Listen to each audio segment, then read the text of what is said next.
It's Red Eye Radio. Gary McNamara and Eric Harley talk about everything from politics to social issues and news of the day. Whether you're up late or you're just starting your day, welcome to the show. From the Uniden America Studios, this is Red Eye Radio. All across America and around the world, we are Red Eye Radio. He is Eric Harley, and I'm Gary McNamara. Well, this happened last night. Governor Ron DeSantis. Next, entrepreneur Vivek Ramaswamy. Former Vice President Mike Pence. Former South Carolina Governor Nikki Haley. Former New Jersey Governor Chris Christie. South Carolina Senator Tim. You heard the boos come in for Christie. That's so funny. Yes, I actually predicted that the other night. I was only halfway tongue-in-cheek because we were making the joke about that he would. We were making the point that he would likely go after Trump, and in that audience, he's probably going to get some boos for that. And I said, no, I'm just kidding. He'll get boos starting when he's introduced. And I was right. I mean, it was entertaining. It was. There were really some entertaining moments yesterday. Yeah. Let's hear this one. All right. Take a brief moment and talk about the elephant not in the room. Former President Trump has been indicted in 4 different states on 91 counts. He will be processed tomorrow in Georgia at the Fulton County Jail for charges relating to the 2020 election loss. You all signed a pledge to support the eventual Republican nominee. If former President Trump is convicted in a court of law, would you still support him as your party's choice? Please raise your hand if you would.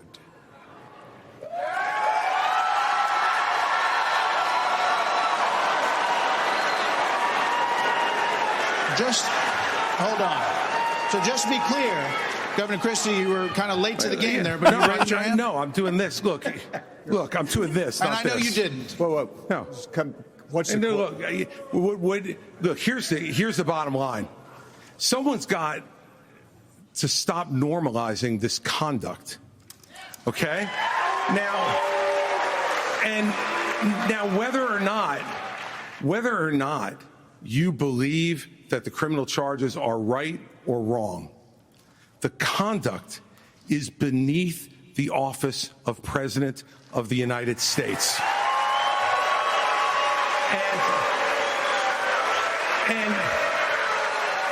And you know, this is the great thing about this country. Booing is allowed, but it doesn't change the truth. It doesn't change the truth. Mr. Ramaswamy, you raised your hand supporting. No, I'd like to get in and respond. Let's just speak the truth, okay? President Trump, I believe, was the best president of the 21st century. It's a fact. And Chris Christie, honest to God, your claim that Donald Trump is motivated by vengeance and grievance would be a lot more credible if your entire campaign were not based on vengeance and grievance against one man. And if people at home want to see a bunch of people blindly bashing Donald Trump without an iota of vision for this country, they could just change the channel to MSNBC right now. But I'm not running for president of MSNBC. I am running for president of the United States. We're skating on thin ice, and we cannot set a precedent where the party in power uses police force to indict its political opponents. It is wrong. We have to end the weaponization of justice in this country. 30 seconds, Governor DeSantis. Look, let me tell you something. No, I'm sorry. 30 seconds, Governor Christie. You make me laugh because Goes both ways, brother. you sit here in an answer. You sit here in an answer right. Hold on one second. You sit here in an answer. Go ahead, Governor Christie. Hold on, Governor Christie. Hold on. Well, so listen, the more time we spend doing this, the less time they can talk about issues you want to talk about. So let's just get through this section. Governor Christie. You sit here talking about how you want to stand up for the rule of law. Yes. And law and order. And the fact is that it can't be selective. In your book, you had much different things to say about Donald Trump than you're saying here tonight. That's not true. Well, it is very true. That is not true. It's very true. I read it, because and I there's know. a difference between bad behavior and illegal behavior, Chris. And you, as a prosecutor, should know better. Yeah, you know what? I know a lot better. There's a difference between bad behavior. And there you go. I mean, nothing got accomplished after that. It was just the back and forth. And that's why, earlier I said, now, again, it has to be put in its proper context. Ramaswamy won because most people don't know who he is. Mm-hmm. You see, Asa Hutchinson was there and really didn't make much of an impact. Burgum on the other end really didn't make much of an impact. Most people thought he was an usher. Yeah. Tim Scott had a few things to say, but really wasn't a part of the vibrant debate. People know who he is. We know who Ramaswamy is, and probably most of our listeners do, but the general public and a lot of Republicans really haven't paid attention. He was really introduced to the nation last night, and people went, who is this guy? Mm-hmm. Yeah, Not the Beltway, but as you and I have found out, and we talked about this on yesterday's show, you will next year too. You will get to whether we have any debates then or not, still to be seen. But it will be a week out, and there will be people that will be complaining that there are no debates because they just don't know. I've looked at everything, and I don't know the difference between Joe Biden and Donald Trump. They're both the exact same to me. Well, of course they're not, but they will say that, and you have to realize there's a significant portion out there, and that's why I think he'll probably get a bump of a couple of points. It's not going to be anything probably major, but he was quite energetic. I did tell you the one time he had his hands up in the air and his mouth was open, and I went, Beavis, because he did look like he was very, very animated. And I know we read the one guy from National Review that said, what did he put it?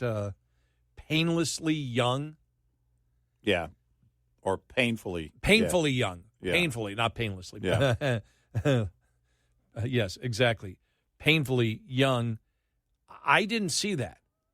No, I think what they were trying to make is the fact that his energy is so, what it is. It is younger energy, and maybe that was, too big for the room. I can see someone thinking that. I don't know that is a big driver. I don't think that turns people off. Yeah, it doesn't for me. Then again, with you and I, it's so much of what you and I go by.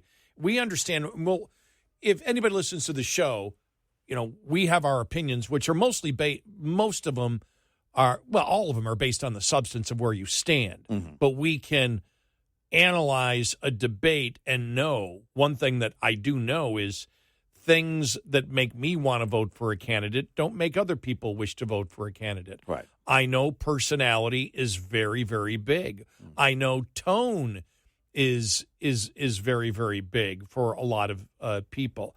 I really don't care. I don't care if Ramaswamy is, excitable. Is he electable? Mm-hmm. And does he stand closer on the issues than, to me than any other candidate? And the same thing goes for Christie. I mean, anything that we have said about any of the candidates, including Donald Trump, all of it is based on where they stand on the issues and what they have said on the issues and whether they have confidence, even if they believe in a particular issue, whether they will really fight for that issue when they become president. That's it. I don't care about the personalities. Presidents come and go. Talk show hosts come and go. It's the ideas that have kept this nation going for over 240 years. Mm-hmm. It's the ideas that do it. It's and they are greater than the men who promote them. Not that the men and women that promote those ideas aren't great, but it's the ideas that are long-lasting where the true greatness of this country is, which is the Constitution of the United States, as we know. That's the ideas put on paper. Yeah, sure. So, so when I see that, was like, really? Sometimes I'm a little shocked. I'm like, oh, you really have you really looked at that, and that was, that's what you got out of it. And I just did, but I know people look at things differently. I thought this was a very strong point from Nikki Haley. We played this earlier. It's worth playing again because she goes after Republicans and she goes after Donald Trump, and I think big time on this issue, to no booze at all. None. You didn't hear anything. And it was on spending. To you, Governor Haley. So why are you better positioned to turn around this economy that we've heard all of these voters talking about tonight than Mr. Ramaswamy, who is a successful entrepreneur nationally right now? He's beating you in the polls. Well, I don't care about polls. What I care about, the fact is that no one is telling the American people the truth. The truth is that Biden didn't do this to us. Our Republicans did this to us, too. When they passed that $2.2 trillion COVID stimulus bill, they left us with 90 million people on Medicaid, 42 million people on food stamps. No one has told you how to fix it. I'll tell you how to fix it. They need to stop the spending. They need to stop the borrowing. They need to eliminate the earmarks that the Republicans brought back in. And they need to make sure they understand these are taxpayer dollars. It's not their dollars. And while they're all saying this, you have Ron DeSantis, you've got Tim Scott, you've got Mike Pence. They all voted to raise the debt. And Donald Trump added $8 trillion to our debt. And our kids are never going to forgive us for this. And so at the end of the day, you look at the 2024 budget, Republicans asked for $7.4 billion in earmarks. Democrats asked for $2.8 billion. So you tell me who are the big spenders. I think it's time for an accountant in the White House. Vice President Pence. There you go. And there was a big cheer at the end. There wasn't one boo when she said Donald Trump added $8 trillion to the deficit. And you would have heard it as she was saying it, not just at the end.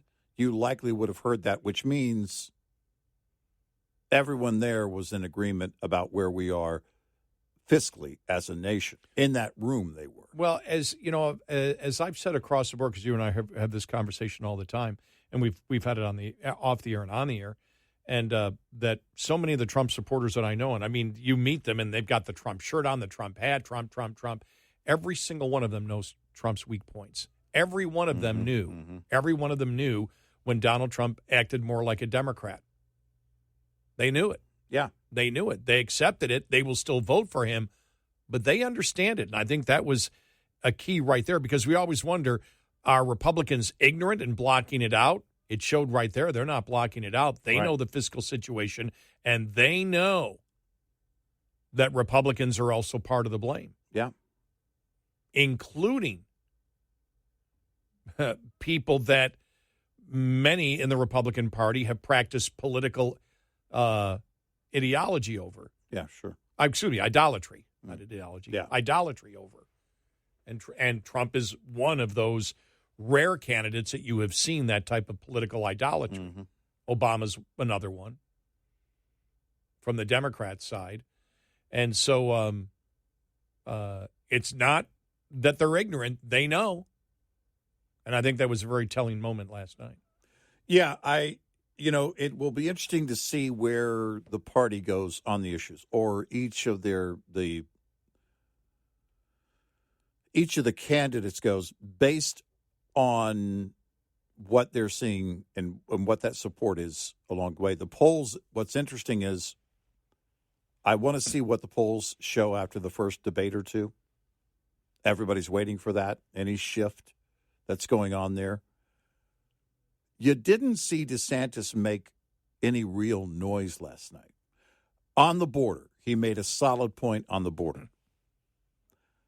But as with a lot of those points, how much is preaching to the choir and how much of it just elevates them? Because everybody in that room, you can say, is concerned about the nation's debt and spending. They're concerned about the border. They're concerned about all these issues. As you pointed out, they're side by side on the issues. What changes anything for them that has them on the rise? For Ramaswamy, it's likely been some of the interviews he's been doing, some of the things he's been saying. I don't know how much money he's spent recently, if any, but he's gotten pretty good exposure. But it's not a massive rise. His numbers are improving, but it's not a massive rise. DeSantis, quite the opposite. And so where is that surge that has one of them really breaking out? That typically doesn't happen until others start to drop out. But where will it be and who will it be? If anyone. They're going to have to convert the Trump base in order to get that nomination. That's an Everest of a mountain to climb. 866-90 Red Eye. What is the outlook regarding our nation's peach crop? Lance Honig of USDA's National Agricultural Statistics Service begins with an assessment of California's crop this season. A little too much rainfall, believe it or not. Cooler than normal temperatures, that's not great for the crop. Leading to a 7% reduction in total peach production, with Freestone variety production expected to be down 4% from the previous forecast, and Clingstone production down 12% from the prior forecast. Meanwhile, in the southeast, both South Carolina and Georgia dealt with some freeze situations, resulting in production reductions of 66% in South Carolina and 78% in Georgia. The result for U.S. peach production this year? Peach production expected to be off 13.2%. That's the lowest production in more than 15 years. I'm Ron Bain reporting for the U.S. Department of Agriculture in Washington, D.C. This report is made possible by Cenex Roadmaster XL Premium Diesel and Citgo Lubricants. Coming up, more with Gary McNamara and Eric Harley. It's Red Eye Radio.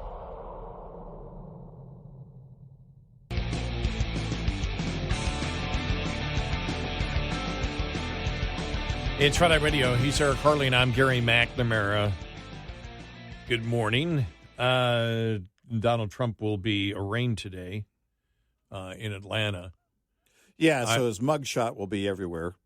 Get ready for that, because the mugshot is going to just plaster the internet.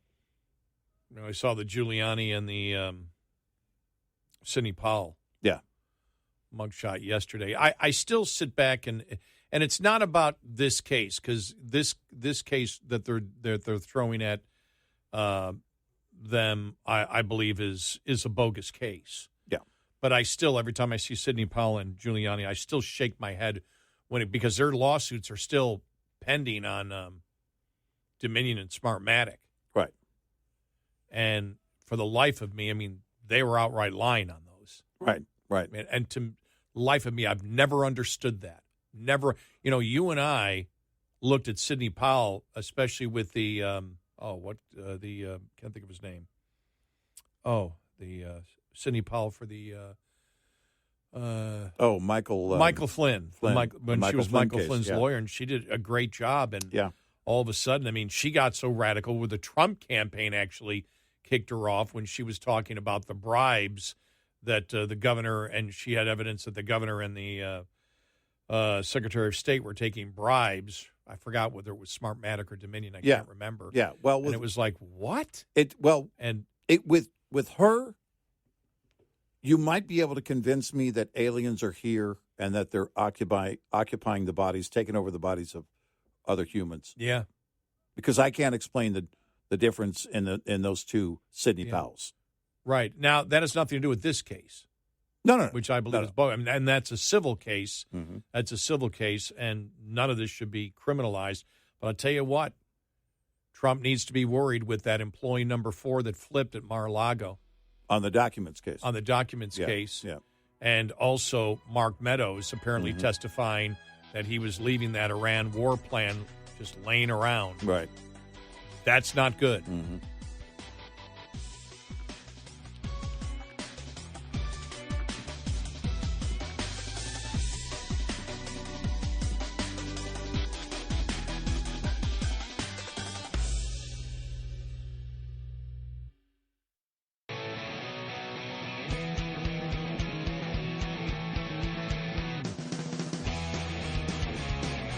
Five hours a night, and still not enough. Listen to our podcast, available on the app and on our website, iradioshow.com. And he's Eric Harley, and I'm Gary McNamara. Yeah, so on the documents case there, where you saw that I think it's one of the techs that work for him apparently flipped. Now, what he flipped on, I don't know, but he said the original statement was a false statement, and he wished to redo it when he changed attorneys. And then the story that came out that Mark Meadows said, yeah, Trump left the Iran top-secret war document just laying around on a couch.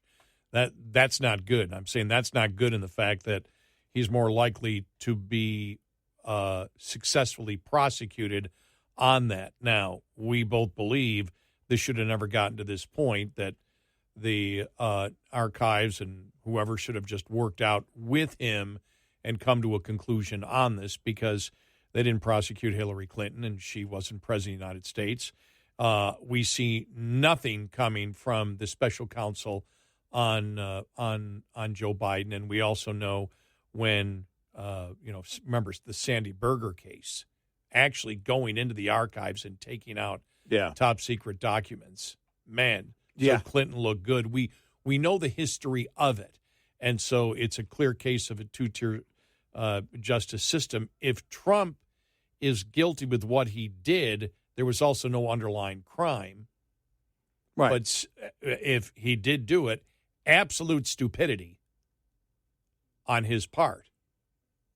And you're like, well, then why'd you do it? Spite? But the fact is, those two things hurt him, because that is the one case that has teeth to it. Yeah, whether you believe it's fair or not, because others have done it, is besides the point. Yeah, well, and that's the question: is what does the prosecution have in terms of evidence that rises to criminal behavior?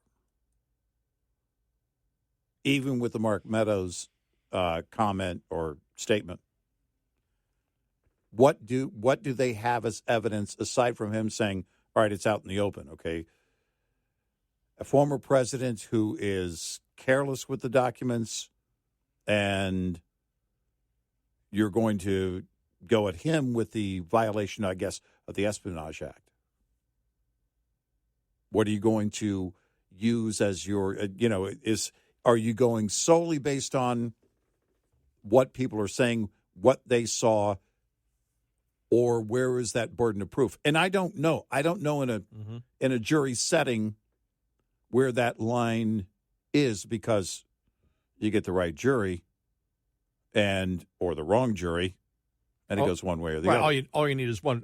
My point was not a conclusive statement. Mm-hmm. It was the direction is the wrong direction. Mm-hmm. That's why it's not good for the president. Yeah. Well, because that's the one where there's no freedom of speech issues there. Yeah. Right. There may be, you may talk about the Presidential Records Act and try to use that, but it's more of a two-tier system where they don't prosecute, but they will prosecute the people they wish to prosecute. So if you look at the order about talking about the case in the other case, and if that stands, did they do him a political favor by giving him the I can't talk about it based on a court order excuse? Because one of the things that I think really is, I think what has greater harm potential for him is the political effect of where the defense might go in and out of the courtroom, because he's going to be his own defense lawyer in the court of public opinion on these cases. He's going to be answering questions and interviews unless he sticks to that in the one case, whatever the court ultimately decides, whether he can talk about it or not. So there's your political effect. There is the real danger, I believe, for him, because I think we've been asking the question this week, how do you convert his base? How do you erode his numbers? For any of the other candidates that were on the stage last night, how does that change in a big way? Could his telling of the stories ultimately harm him, and it just depends on where they go. If the defense is weak in whatever, then you could see some political harm. I don't see that happening, but I can't tell the future. Well, the only thing I think is if, as you get closer, because as I mentioned before, and I'm talking about the Trump supporters that I have met, with the Trump shirts, the Trump hats, the Trump pins, when I meet them, and it's Trump, Trump, Trump, Trump, Trump, and then you start saying, okay, what about some of the other candidates? And we'll tell you what they don't like about them. And then you get into, all right, will independents vote for him, and is he electable? And they even know there's a problem there. Yeah. They know there's a problem there. And so they haven't addressed it where they will switch their vote yet. Mm-hmm. But you have had more of an evolution of more people over the last year, Republicans, that have. Mm-hmm.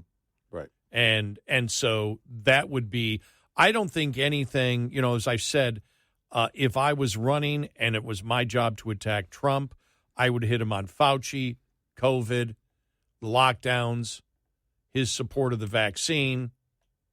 I would hit him on supporting the Lordstown electric vehicle plant and compare him, say he's just like any Democrat there. Fair enough. I'm not talking what's fair, and I'm not talking about 100% truth. I'm talking about what you attack somebody on. Yeah, because right. Because some of the COVID stuff, I believe, is unfair. The EV stuff's not unfair. He promoted the Lordstown. This is the kind of plant we need. That's an issue. Well, that's a huge issue. The ethanol subsidy issue is a huge issue because he's admitted, I will subsidize. He's been blunt. I want to subsidize ethanol because it'll get me elected. So I'll pay farmers so I can get their vote. Right. He's not even saying that ethanol is needed. It's simply,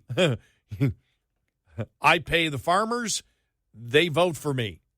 Yeah. Well, I mean, that's not what conservatives are really, looking for. So I would hit, and I'm not out of turn in any way. He's been blunt with that statement. Mm-hmm. In fact, didn't he say that in 2016? When he got when he promoted the subsidies, is because you can't win Iowa. Yeah. Unless you well, promote he was it. going after Ted Cruz, saying you can't, and it turns out Ted Cruz won Iowa. He won Iowa, yeah. So those would be some of the things that I would hit him on. But I don't know if you're going to hit him on an issue, and you saw Nikki Haley didn't get booed when she said Donald Trump racked up $8 trillion in debt. There were no boos. Mm-hmm. And so Trump supporters, even though they're not dumb, they know what's going on. They still support their candidate. I think they're hopeful that something will change, but I haven't met one that does not understand the fact that if he's the nominee, that you can't get independents to vote for him. And I a couple of emails today. Well, it's the same thing. We're going to be in this problem as long as people are upset with mean tweets. I said, well, as we've always said before, your job as a politician in the Republican Party is to win. If you knew the mean tweets were bad and you were being told the mean tweets were bad and your polling showed you the mean tweets hurt, stop the mean tweets. Well, because it's not like you're saying, well, they hate him because he's promoting austerity, when austerity would benefit the nation. Right. You're saying, well, they just don't like his tweets. Well, what purpose do they serve? If they were tweets only about austerity, let's imagine he goes back to X, formerly known as Twitter. By the way, that's in every article now. I know. On X, formerly known as Twitter. And he went there, and all he's going to promote is one issue.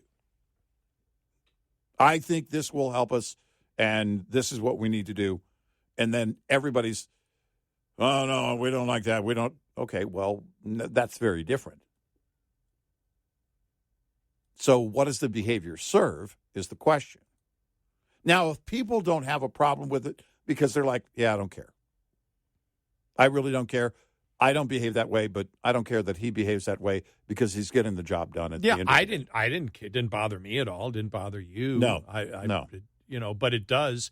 Do you as a politician, is it your responsibility to recognize, not change your opinion? No, not compromise. Not compromise on the opinion, but to change the tone. Right. If it gets you the win. Or is the tone and the satisfaction of an insult more important than winning an election? Right. As we asked back then and ticked off a lot of Trump supporters when we said that, but it's the truth. Right. Politicians' job is to win, not to insult. Well, and you right? Or maybe it isn't. And we understand because we went through when Trump won the first time, the 8 different demographics had voted for him, and there's one demographic that said Trump, no matter what, even if it destroys the Republican Party, because the Republican Party needs to be destroyed. How much of that exists today, I don't know. Right. Yeah. Well, and you heard the boos for Chris Christie when he talked about we need to come to terms that we can no longer accept this behavior. It was in the wake of the question or the polling, the onstage polling.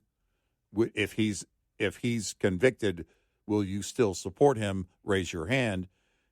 So it was in the wake. It wasn't just about decorum in that moment. So I can't put all of those boos under the whole we need decorum thing, because Chris Christie has been critical of this of Trump's behavior when it comes to the indictments, and saying, what was he saying at sometime at the end of July, early August, he said something about the Corleone family or something, and he was talking about his behavior there.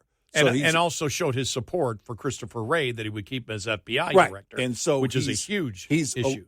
So he's folding in not just decorum, but saying that some of this stuff on Trump being charged with these things is warranted and rises to the point of him being a mobster. And he's said that in the past. So some of those boos were earned in that respect. So it is about decorum for plenty of people on the right. But I think a lot of people have just said, decorum's out the window, scorched earth. I just like Christie earned some of his boos. You said he earned the boos. No. he earned them.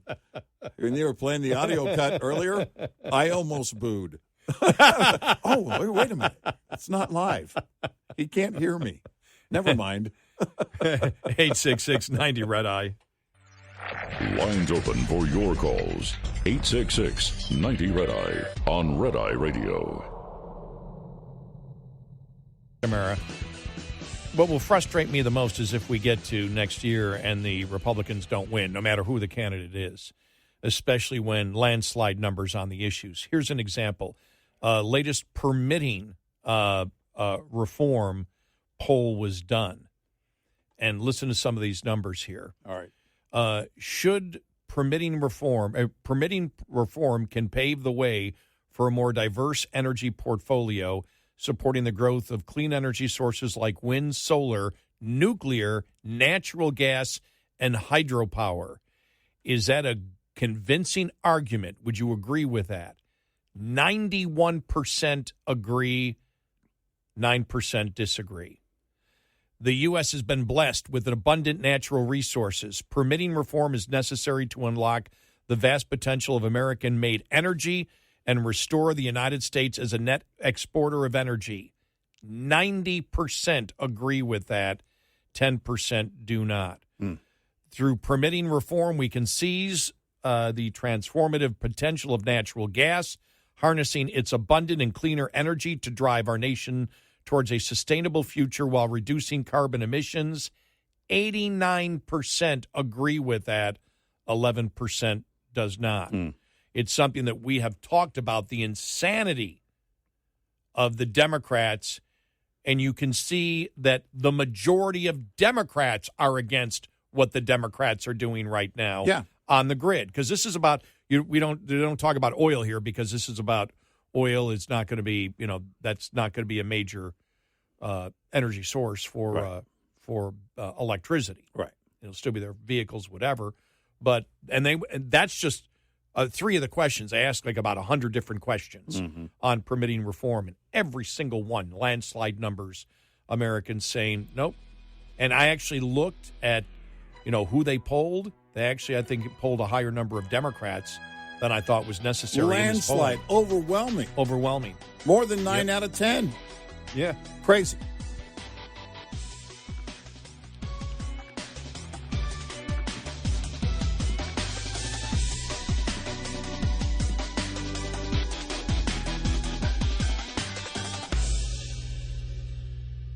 This is Red Eye Radio on Westwood One.